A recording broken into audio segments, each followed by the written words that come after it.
oras ng problema, sa oras ng gulo, sa oras ng kagipitan, di mo ko iniwan.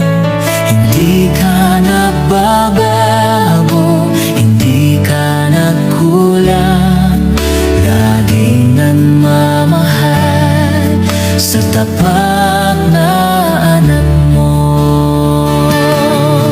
Nais kong mapalapit sa'yo, nais kong mapamahal sa'yo, Jesus, salamat